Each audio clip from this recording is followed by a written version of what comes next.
Armado ng baril ang residenteng ito sa Cabadbaran, Agusan del Norte. Ang pakay niya, mapaalis ang kobra na pumasok sa bahay. Pero palaban ng kobra at ilang beses na nagtangkang manuklaw. Nang lumabas na ito mula sa ilalim ng upuan, binagsakan ang ahas ng hollow block. Nang hindi na ito gumagalaw, hinila at pinagahampas ang ulo ng ahas gamit ang pala. Ayon sa residente, nakita ng kanyang anak na edad 2 ang ahas na nasa likod ng kanilang pinto. Ayon sa eksperto, karaniwan lumalabas sa mga ahas kapag mating season o kung matindi ang init. Paalala niya sa publiko, huwag itong patayin kung hindi naman banta sa buhay. Paliwanag ng residente, naging agresibo ang ahas, pero hindi raw nila intensyong patayin ito. Sa Zamboanga City, isang sawa ang bumulaga sa mga estudyante sa Ayala Central School. Bumaba ito sa pader at nawala pero nahuli matapos ang 2 araw. Dinala sa DNR ang sawang may habang 12 talampakan. Sa gitna ng mainit na panahon, kabi-kabilang sunog ang naitala sa ilang probinsya. Kabilang sa mga nadamay ang 2 aso at 2 Philippine Cobra na naabo sa sunog sa Davao del Norte at Camarines Sur. Nakatutok si Jonathan Andal. Latiban lang ba? Nataranta sa pagsalba ng mga gamit ang ilang residente nang masunog ang 5 bahay sa Samal Island sa Davao del Norte. Walang nasaktan o nasawi pero 2 aso ang kasamang naabo sa sunog. Patuloy na inaalam ang sanhi ng apoy at kabuuang halaga ng danyos nito.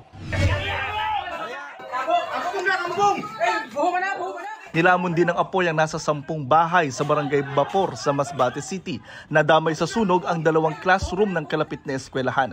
Mahigit 1 milyong piso ang halaga ng pinsala ng sunog. Ayon sa BFP, pinaniniwala ang mitsa ng sunog ang isang cellphone na naiwang nakacharge sa isa sa mga apektadong bahay.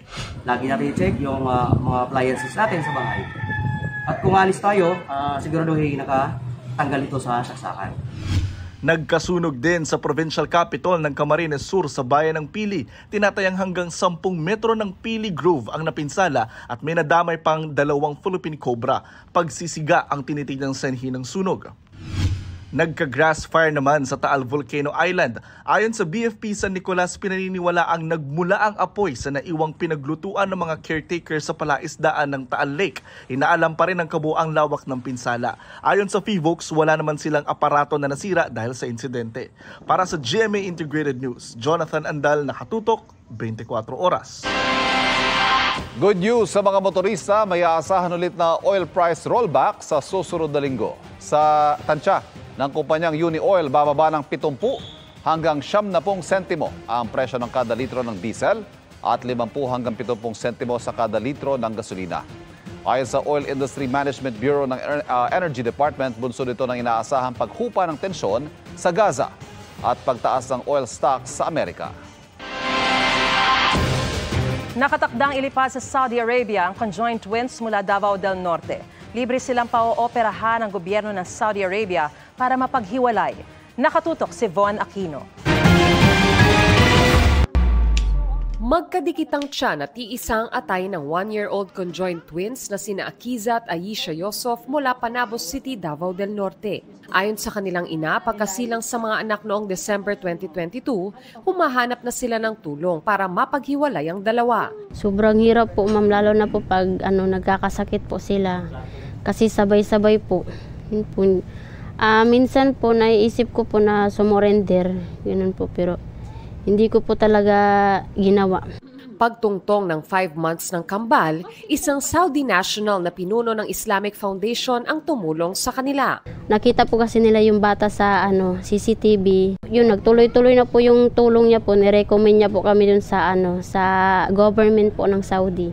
Nitong Pebrero, inaprobahan ni King Salman bin Abdulaziz Al Saud ng Saudi Arabia ang libreng operasyon para mapaghiwalay ang kambal.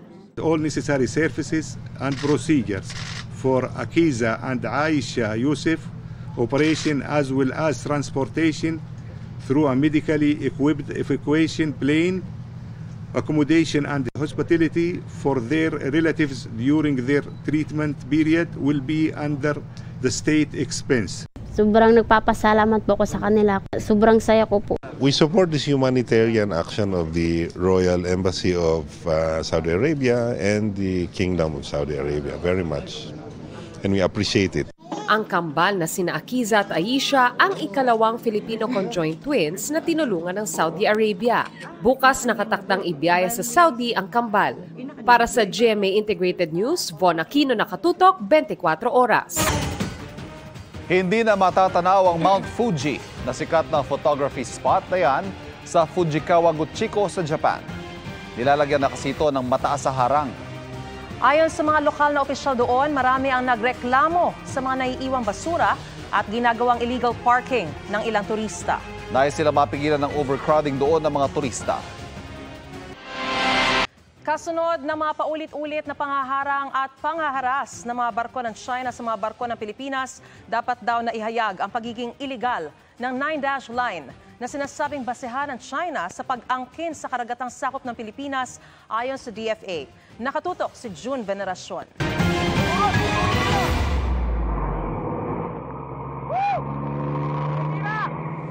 Hindi lang sa karagatan nangyayari ang labanan para protektahan ng Pilipinas ang soberanya nito laban sa China. Matindi rin ang propaganda war. Sa speech na binasa ng isa niyang assistant secretary, sinabi ni Foreign Affairs Secretary Enrique Manalo na maraming hamon ang kinakaharap ng Pilipinas. Isa riyan ang disinformation campaign para guluhin ang isyu ng West Philippine Sea. Nakaangkla raw ang posisyon ng Pilipinas sa 2016 arbitral ruling at United Nations Convention on the Law of the Sea o UNCLOS. We must expose the illegality of the 9-dash line that is being used as the basis for threatening the livelihoods of our fishermen. We should not allow ourselves to be painted as the aggressors or the violators. Malinaw daw kung sino ang lumalabag sa international law sa West Philippine Sea. We categorically reject the excessive claims and aggressive actions by the People's Republic of China in the WPS, where they stand in stark opposition to the rule of law and the very principles that ensure peace and stability in our region. China is just violating the international law, and they are blatant offenders of the United Nations Convention of the Law of the Sea. All of their actions that they're doing there are just basically unlawful actions. Sa Honolulu, Hawaii, nagpulong sa pangalawang pagkakataon ng mga defense chief ng Amerika, Australia, Japan at Pilipinas. Good afternoon, everyone. Sa isang joint statement, mariin nilang kinundina ang anilay mapanganib na paggamit ng China sa mga Coast Guard nito at militia vessels. Nagpahayag ng pagkabahala ang apat na opisyal sa sitwasyon sa South China Sea at patuloy na pagharang ng China sa mga barko ng Pilipinas sa Ayungin Shoal. Mananatili raw ang commitment ng apat na leader na magtulungan para sa peace and stability sa Indo-Pacific region. We must be ready to answer the PRC's increasingly intrusive and expansionist claims in the Indo-Pacific region.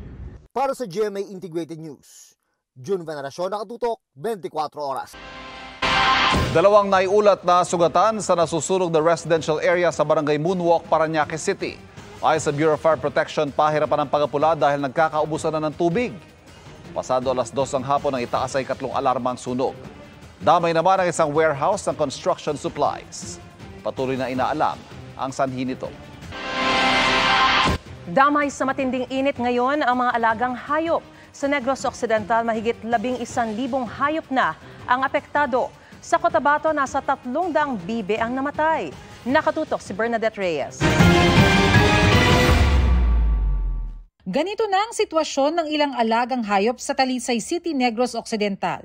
Nangangayayat, nanghihina at halos hindi na makatayo, ang ilan namamatay na. Sabi ng ilang may-ari, nawawala ng ganang kumain ng mga alaga dahil sa matinding init. Ang bilang ng apektado sa buong lalawigan, 11,000 ayon sa Provincial Veterinary Office. Kaya ang solusyon ng mga taga-Aglipay, Quirino sa kanilang mga kalabaw, isilong sa mga puno ang mga kasanggang hayop sa palayan. Pag hindi na kaya, ibinibenta na lang para mapakinabangan. Sa Cotabato, Calvario rin para sa mga bibe ang maliliguan. Sa tindi ng init, natuyo na ang kanilang nilulubluban. Ang resulta, 300 bibe sa bayan ng Lang ang nangamatay. Pero ang mainit na panahon, hindi lang sa mga hayop ang kalbaryo. Ang 100 mangingisda kasi sa Batangas City, umaaray na sa pagkalugi. Wala na raw silang mahuling isda. Natatakot din daw ang ilan na baka ma-heat stroke. Hiling nila sa gobyerno ayuda o di kaya'y cash for work program habang umiiral ang El Nino. Sabi ng Provincial Agriculture Office, nakikipag-ugnayan sila sa DSWD. Para sa GMA Integrated News, Bernadette Reyes, nakatutok 24 oras. Mga kapuso, patuloy na tumutok sa mga balita. Mag-subscribe sa GMA Integrated News sa YouTube. Sa mga kapuso abroad, samahan niyo kami sa GMA Pinoy TV at www.gmanews.tv.